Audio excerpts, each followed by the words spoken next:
Baik, para hadirin sekalian oleh Allah Subhanahu wa taala. Seperti biasa sebelum kita membahas lebih jauh, karena ini merupakan pertemuan perdana pembahasan kita terkait dengan fikih Islam, maka insyaallah kami akan memperkenalkan dulu riwayat hidup penulis. Sulaiman kecil dilahirkan di desa Pekon, Tengah Liwa, Lampung Barat pada tahun 1901. Nama lengkapnya Sulaiman Rashid bin Dasa.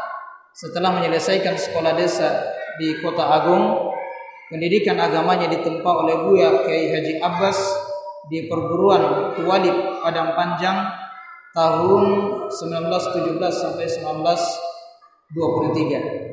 Sebelum merantau ke Johor, Malaysia tahun 1926, Sulaiman muda menjadi guru agama di Kota Agung. Tahun 1927 melanjutkan pendidikan di Kairo, Mesir selama 9 tahun pada sekolah muallim dan diteruskan ke Universitas Al-Azhar jurusan takhasus fiqih, yakni ilmu hukum, tamat pada tahun 1934. Jadi Masya Allah, riwayat pendidikan penulis ini ternyata beliau 9 tahun di Mesir di Universitas Al-Azhar, 9 tahun lamanya, dan jurusannya takhasus fiqih, yakni memang khusus membahas masalah fiqih. Karena kesulitan ekonomi sebelum menunaikan ibadah haji dan kembali ke tanah air pada tahun 1936, beliau bekerja di Madinah. Tahun 1937 oleh pemerintah kolonial Belanda ditunjuk menjadi ketua penyidik hukum-hukum agama di Lampung. Tahun 1939 sampai 1942 pada zaman pendudukan Jepang menjadi pegawai tinggi agama pada kantor Shambu. Tahun 1945 oleh Presiden Republik Indonesia ditugaskan sebagai pegawai istana. Sekembalinya di Yogyakarta tahun 1947 beliau ditunjuk sebagai Kepala Jawatan Agama RI Jakarta sampai tahun 1955. Tahun 1955 sampai 1957 menjadi staf ahli pada Kementerian Agama RI dan dosen terbang pada Perguruan Tinggi Agama Islam di Yogyakarta. Tahun 1957 sampai 1961 bergabung dengan para alumnus Al-Azhar di Yogyakarta dalam rangka mengubah status Perguruan Tinggi Agama Islam menjadi Institut Agama Islam yang kini lebih dikenal dengan nama IAIN Sunan Kalijaga.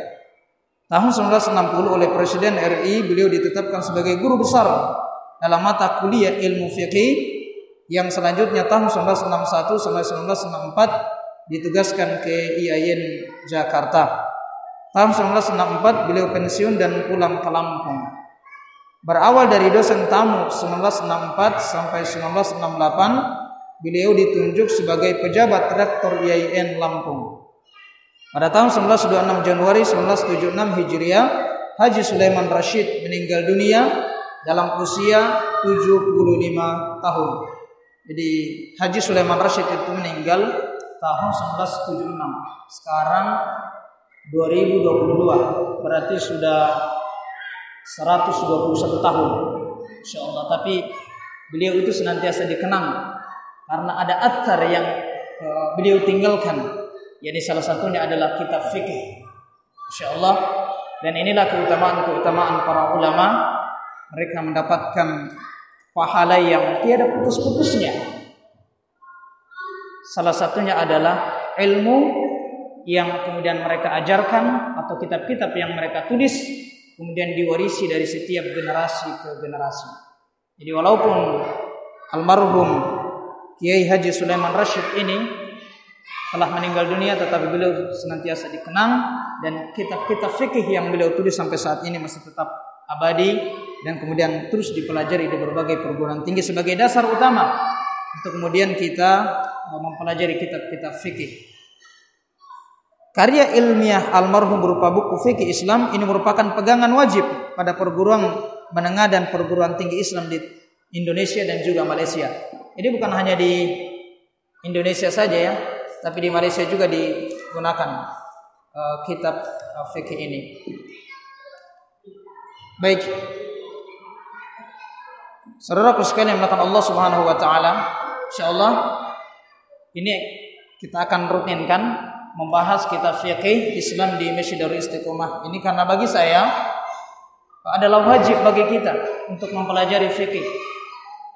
Karena jangan sampai selama ini kita melaksanakan ibadah hanya taklid buta gitu. Maksudnya hanya ikut-ikutan saja.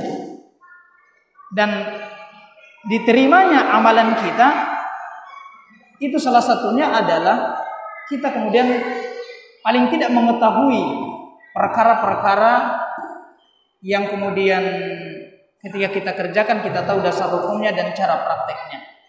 Jangan sampai selama ini kita ibadah justru amalan kita itu tidak diterima oleh Allah Subhanahu wa taala. Sebagai contoh misalkan di zaman Rasulullah SAW ada seseorang yang melaksanakan salat diperintahkan oleh Rasulullah SAW untuk kemudian berwudu kembali karena salatnya tidak diterima. Kenapa bisa? Karena ketika si fulan ini dia berwudu hanya sekitar satu titik saja dia tidak mencuci mata kakinya gitu. Dia tidak mengelus-elus membersihkan mata kakinya, maka menjadikan kemudian wudunya itu tertolak semuanya. Tertolak semuanya. Yang kedua, dengan mengetahui fikih-fikih Islam, insya Allah hati kita itu lebih luas, lebih legowo lagi ketika kita melihat berbagai perbedaan-perbedaan ibadah di tengah-tengah kehidupan masyarakat kita, gitu. Jadi walaupun yang tenar di negeri kita adalah mazhab Syafi'i, tapi tidak menutup kemungkinan ada praktek-praktek ibadah yang kita dapatkan di tengah-tengah masyarakat kita. Mereka mentabani atau mengadopsi kitab-kitab atau fikihnya mazhab Hambalika atau mazhab Hanafi, Maliki, sehingga kemudian ketika ada perbedaan pendapat di kalangan kita, kemudian kita bisa lebih luas atau lebih legowo.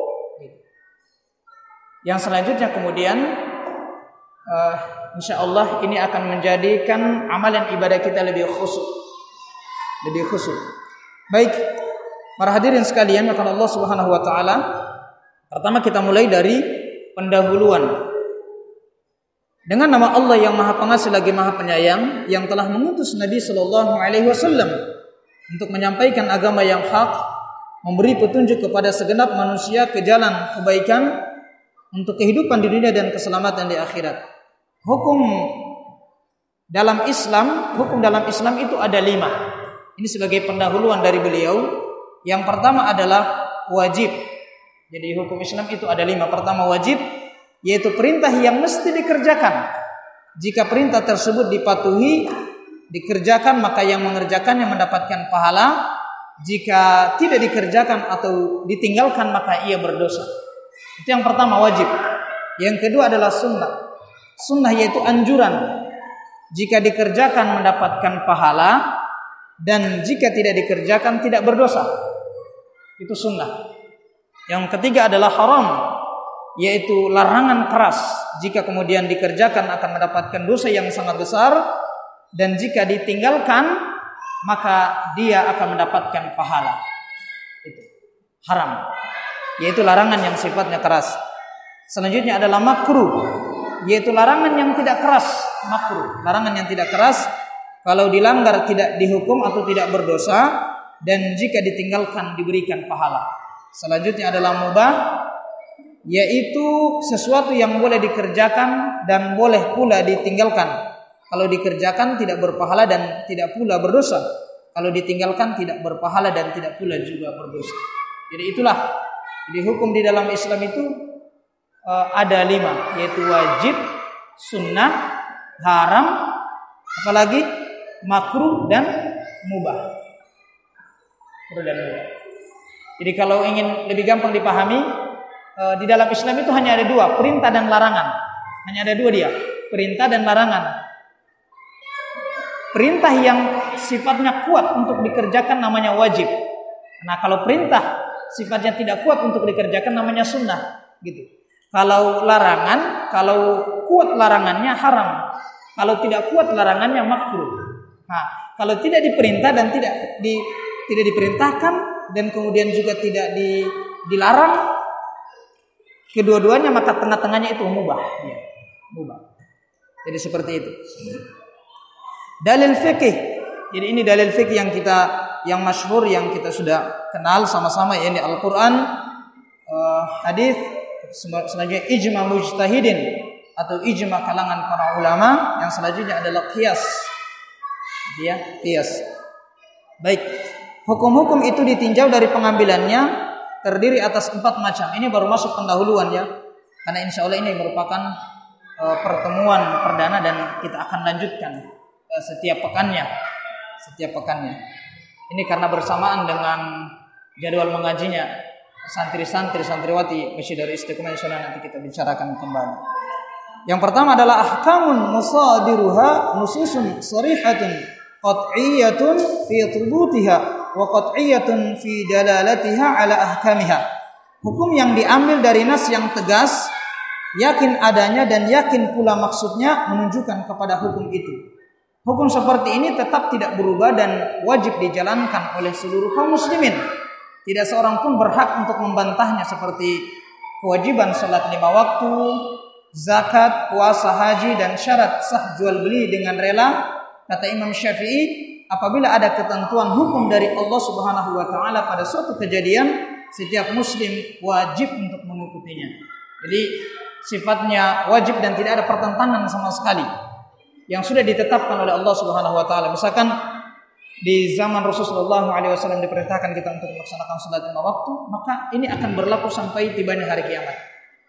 Gitu ya, sama seperti kewajiban untuk membayar zakat, selanjutnya juga untuk menunaikan haji bagi yang mampu, dan perkara-perkara yang sifatnya yang sudah ditetapkan kewajibannya oleh Allah Subhanahu wa taala, maka itu tidak akan mengalami berbagai perubahan dan tidak ada perbedaan pendapat di kalangan para ulama. Tidak ada wilayah untuk melakukan ijtihad di situ, karena sudah tetap dia, sudah tetap.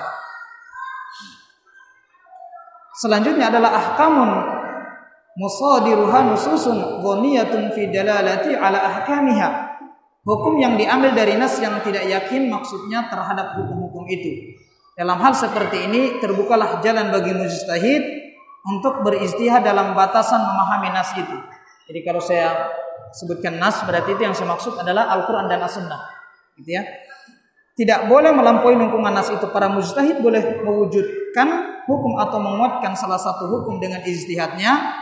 Umpamanya boleh atau tidaknya khiyar majlis bagi 2 orang yang berjual beli dalam memahami hadis al-bai'ani bil khiyari ma lam yatafarraqa. 2 orang yang jual beli boleh memilih antara meneruskan jual beli atau tidak selama keduanya belum berpisah. Nah, di sini yang dimaksud dengan yatafarraqa di sini belum berpisah. Nah, ini yang dimaksud dengan berpisah dalam hadis ini mungkin berpisah badan atau pembicaraan, mungkin pula ijab dan qabul. Nah, di sini terjadi perbedaan pendapat para ulama.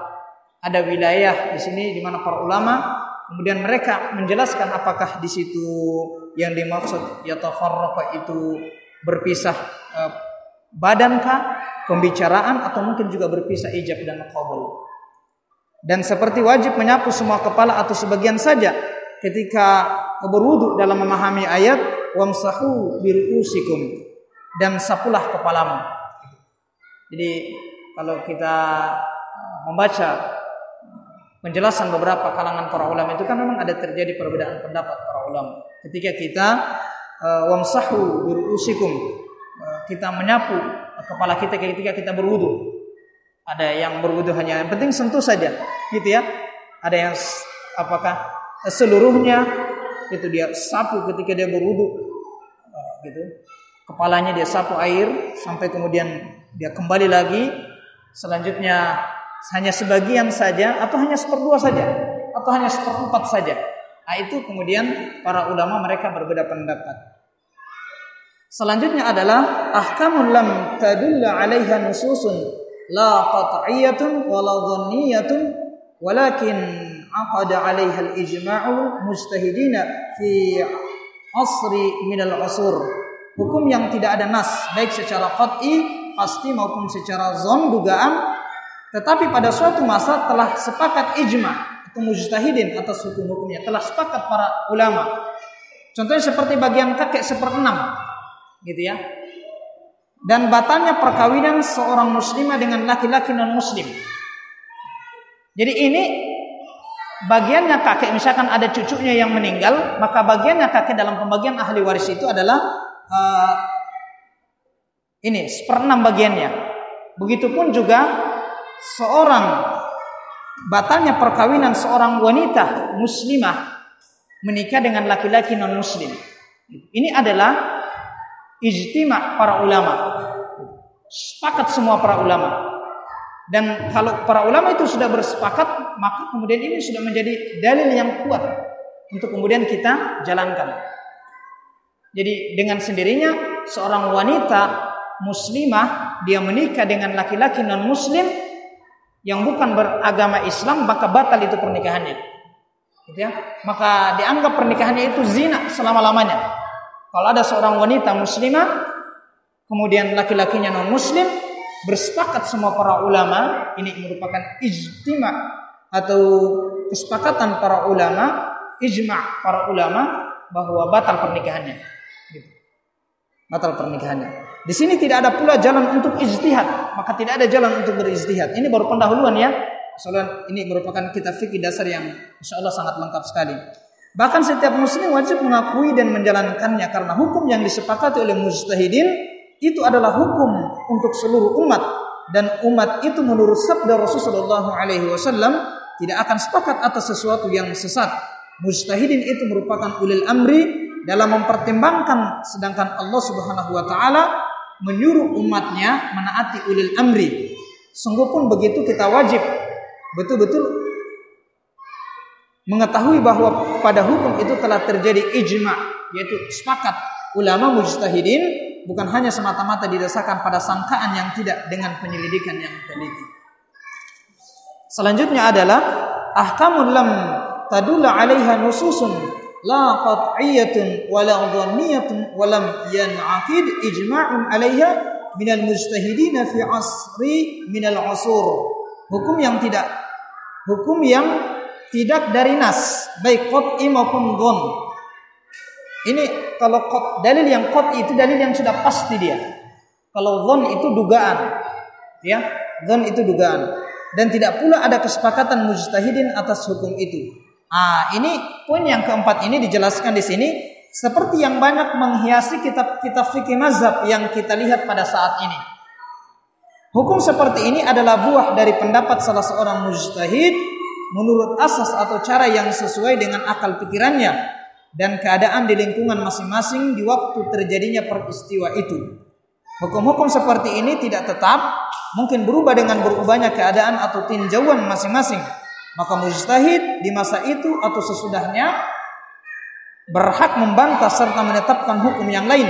Sebagaimana mujtahid pertama telah memberi atau menetapkan hukum itu sebelumnya, ia pun dapat pula mengubah hukum itu dengan pendapatnya yang lain dengan tinjauan yang lain setelah diselidiki dan diteliti kembali pokok-pokok pertimbangannya. Buah ijtihad seperti ini tidak wajib dijalankan oleh seluruh muslim, hanya wajib bagi mujtahid itu sendiri dan bagi orang yang meminta fatwa kepadanya selama pendapatnya itu belum diubahnya. Jadi pengambilan hukum yang wajib diikuti oleh semua kaum muslimin hanyalah Al-Quran, hadis yang qat'i atau mutawatir, dan ijma' mujtahidin.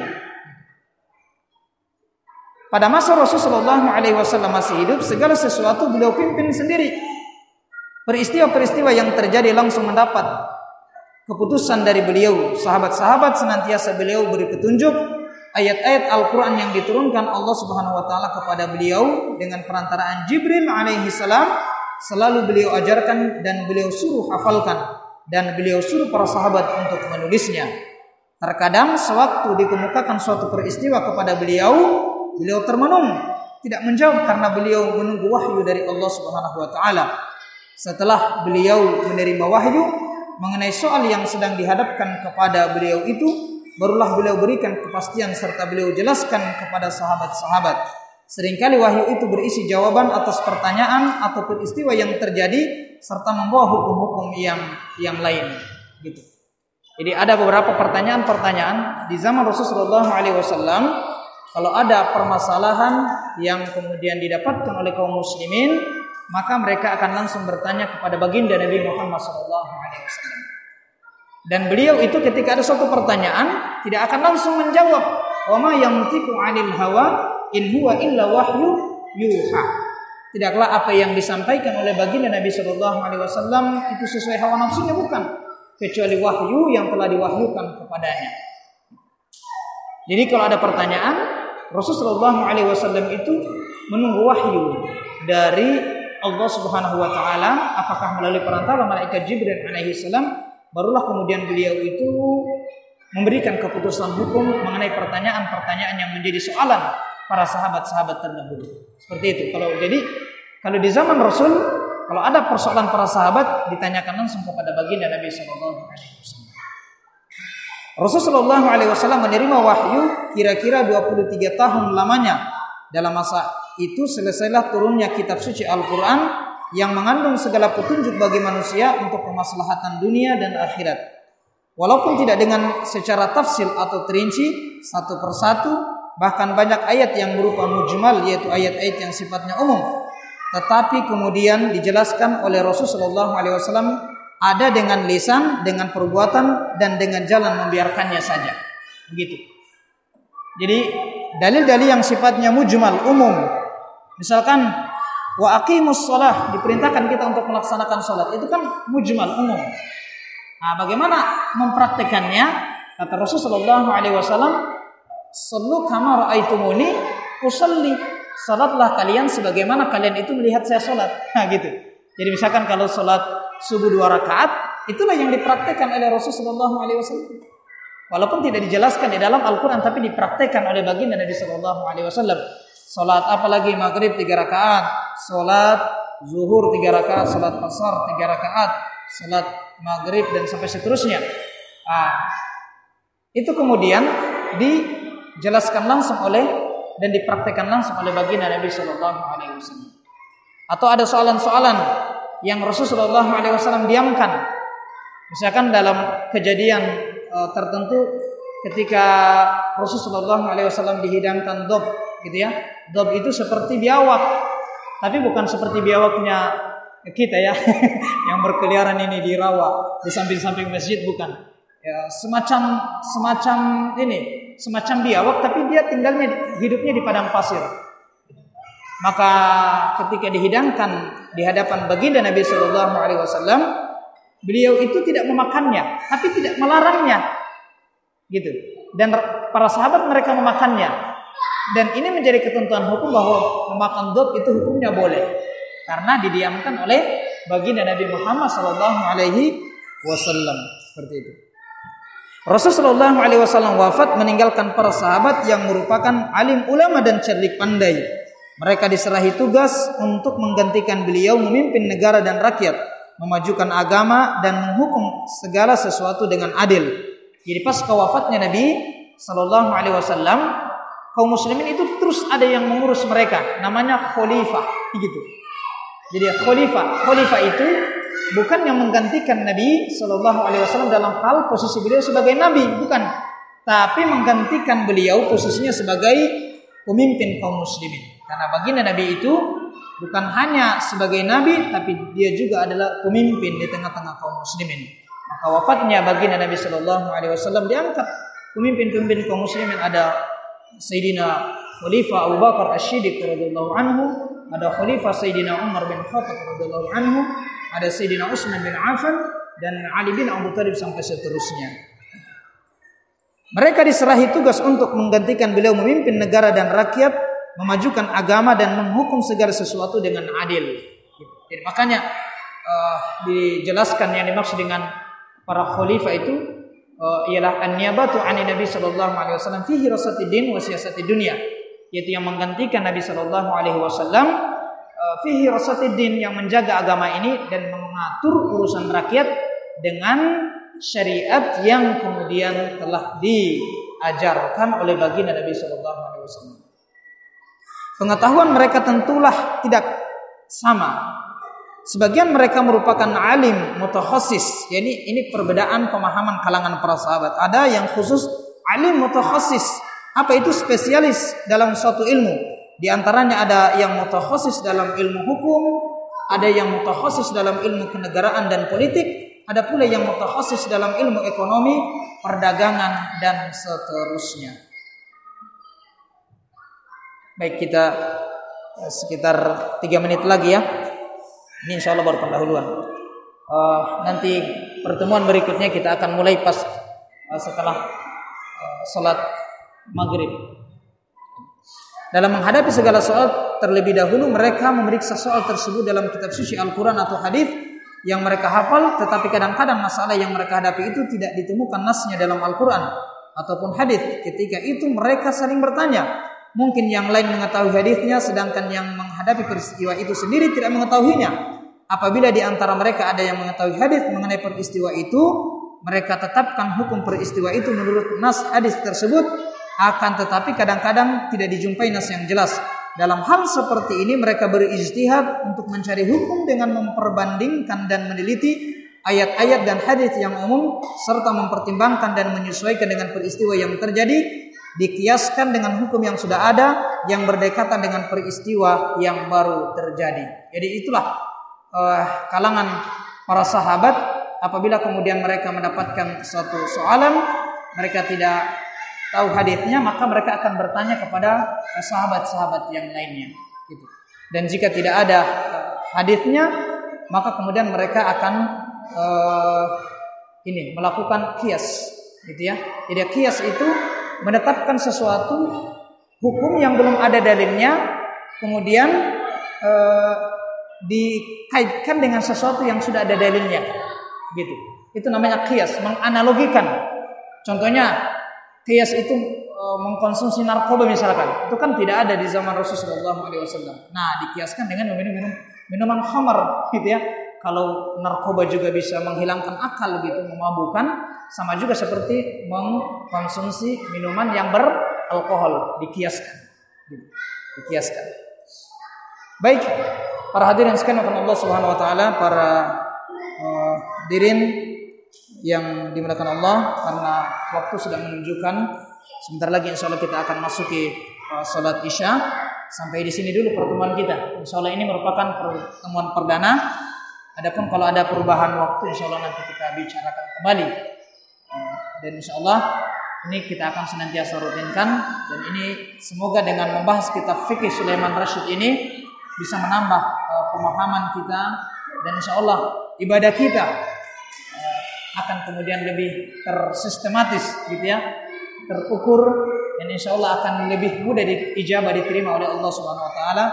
Karena kemudian al-ilmu qabla amal, berilmu dulu sebelum beramal. Jangan beramal tanpa ilmu gitu ya. Harus berilmu dulu, barulah kemudian kita beramal. Supaya amalan yang kita kerjakan itu tidak hanya capek saja, tapi diterima oleh Allah Subhanahu wa taala. Baik, kita akhiri majelis kita pada kesempatan ini dengan membaca istighfar 3 kali dan doa penutup majelis.